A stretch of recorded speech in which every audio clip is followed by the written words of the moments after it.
I'm like Goldilocks and the Three Bears.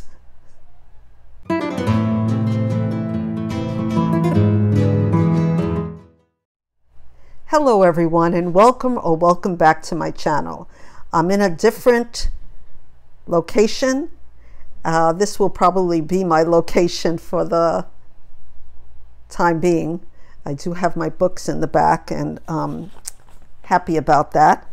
So this is my Friday Reads with an opinion, a topic, and it's finding the right book at the right time.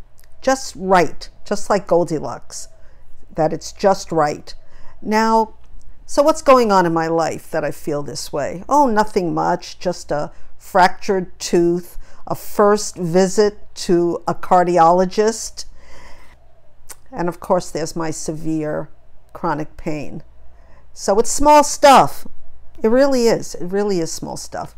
But because of living sort of one day at a time, it's affected my reading. And I'm not really talking about mood reading. So I kind of looked it up just to get an idea. A mood reader is someone who basically doesn't follow a list, and I do follow lists. And you can plan which book you read after your current book, but in the end your mood will decide. And I found a good blog called Procrastinations, and I'll have that link below.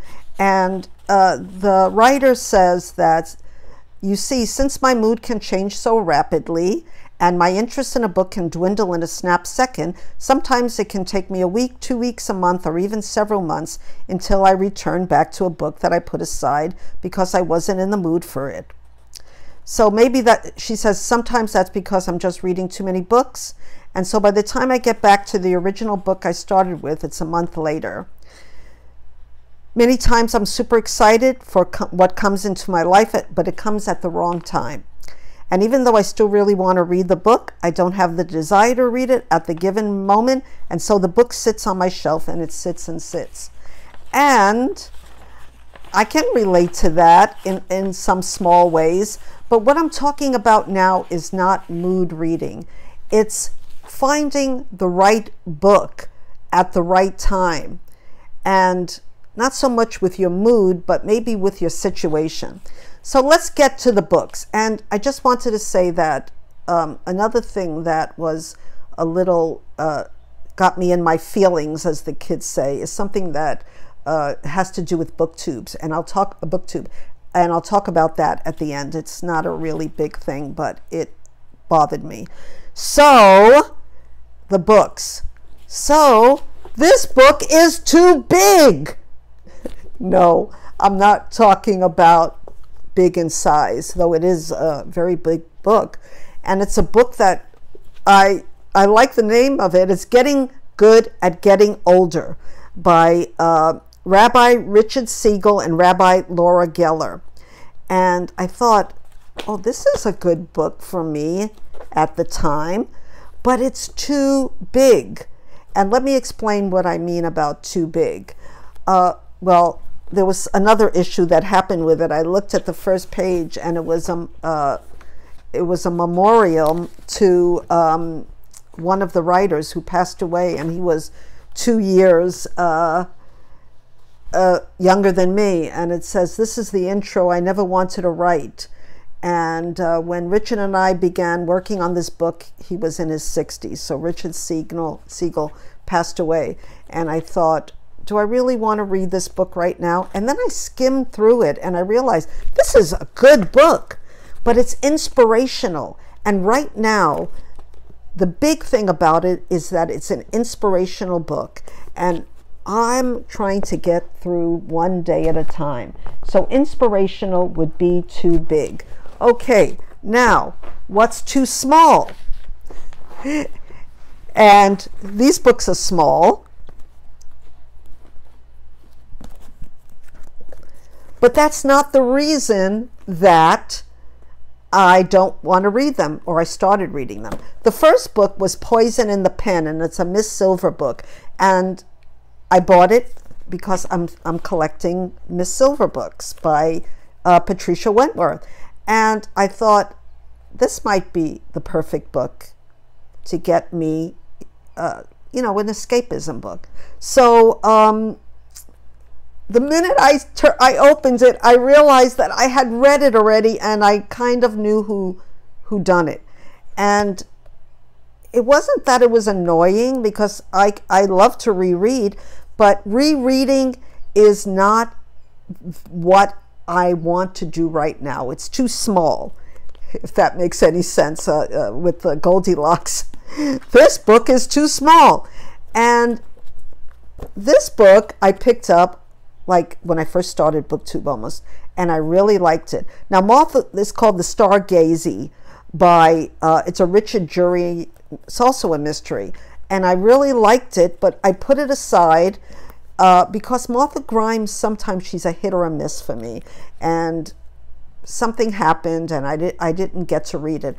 And I started reading it again, and I said, you know, this book I really like, but not at the moment. I want to be able to, Martha Grimes writes more of in a literary mystery way, and I want to be able to concentrate on it. And so these books were too small. Now, before I talk about the book that's just right, I want to talk about the one book. I actually finished 2 books, but I can't talk about the first one because it's a Maigret, George Simenon book that I read with Nathan, my faithful and love, and he's perfect subscriber. We do buddy reads, and he's been wonderful to me, and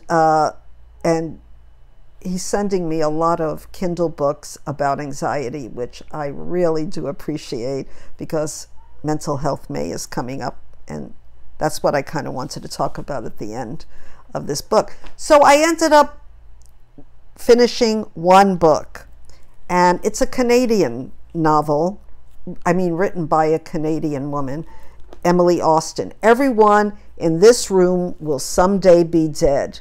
Very pleasant title, isn't it? But in fact, my daughter picks up my books from the library, and when one of her co-workers saw these 2 books, Getting Good at Getting Older and Everyone in This Room Will Someday Be Dead, and she said, pleasant reads, aren't they? So I just thought that was a funny aside. So how did I feel about this book? I felt it was triggering for me, having an anxiety disorder. I felt for our protagonist. Her name is Gilda, and she is always doing things that she doesn't want to do due to her mental illness. She suffers from a variety of mental illnesses, and I just want to give you a little taste of the beginning. The book starts where she is in a car accident. Now, with somebody who has an anxiety disorder, that's pretty major, but she's also has social anxiety, so she doesn't want to be a problem, and she keeps on saying, I'm fine, when in fact her arm was broken. And she ends up driving herself to the emergency room. She says, despite both my car and my arm being broken, I'm driving myself to the emergency room. I resolved not to involve an ambulance because I do not like to be a spectacle. I would rather be run over by another van than be surrounded by paramedics touching me inside such a conspicuous vehicle. Now, this book is a dark comedy. It's supposed to be a dark comedy. I found it more dark than comedic, especially, and I'm not spoiling anything, but one thing that I really didn't understand, she goes to the ER, she drives herself to the ER, and so the woman who's at the desk says, it sounds like you've been complaining about chest pains and you've been coming here a lot. So is this an ongoing issue? And she says, yes, my chest feels tight a lot. It sounds like you're having panic attacks. She then looks down at her clipboard and said, I can send a referral to a psychiatrist. They always send referrals to psychiatrists. I never hear back. Now, in this book, she goes to the emergency room many, many times and still never gets the referral to the psychiatrist. Now, I don't know anything about the Canadian medical system, but it seems that there must be something wrong if it's easier if someone never follows up with a psychiatrist referral. And this woman, Gilda, definitely needed to see a therapist desperately. Her parents are in denial. Her brother is also going through issues. So the comedic part is that she goes to get help at a church from a flyer I think it was at the hospital, and it's actually was at a Catholic church, and she ends up working. They thought she was there for a job because the last receptionist they had died. So she ends up, I didn't mention she's gay, and she ends up working at a Catholic church. And there are some comedic parts in the story that I found. She's a loving person, and you really feel for her, but at the same time you want her to get help, and it doesn't seem that she gets help. And she has a girlfriend, but she's not able to really communicate well with her, and her life just goes down and down. And I'm not going to spoil it. I will say that what made it not work for me was the fact that there's no resolution at all in such a dark book. Even if it's darkly comic, I wanted something to happen.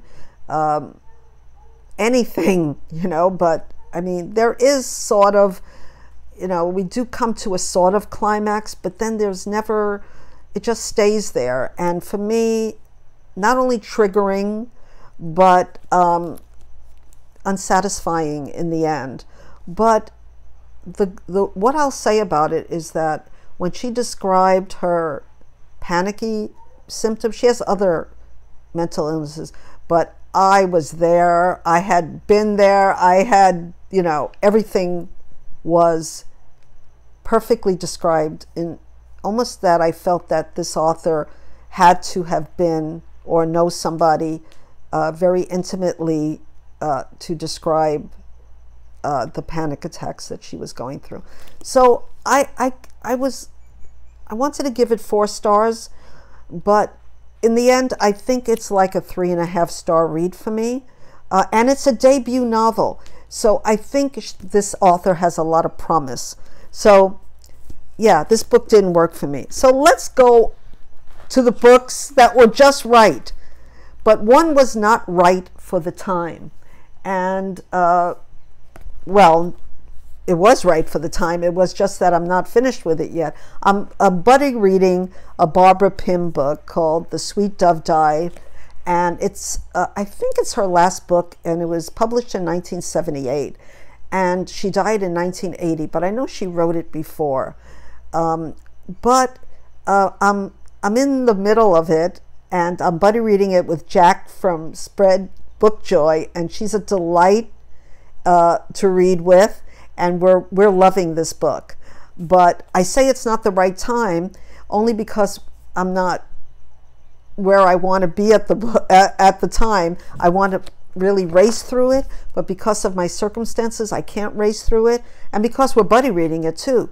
But so in that way, it's a little bit not the right time. So finally, Goldilocks found just the right book at the right time, and it's Like a Mule Bringing Ice Cream to the Sun by Sarah Ladipo Manyika. Why is it the right time, and why is this the right book? It's because I can feel the character. I want to read you a little bit of this book so you can understand how much this book was the right book at the right time. And I'll only read you a paragraph. The place where I live is ancient, old but sturdy. Our landlady tells us 500 Belgrave is so strong, apparently, that it withstood the 1906 earthquake. Didn't even bust a single crack, is what the landlady says. But between you and me, I wouldn't bet on history repeating itself. It's the reason why I live on the top floor, for if the building collapses, then at least they won't have far to dig me out. Of course, I don't wish any harm to my neighbors, especially not the gentleman living just beneath me.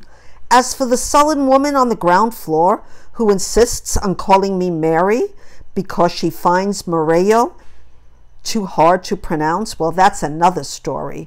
But I wish even her no harm.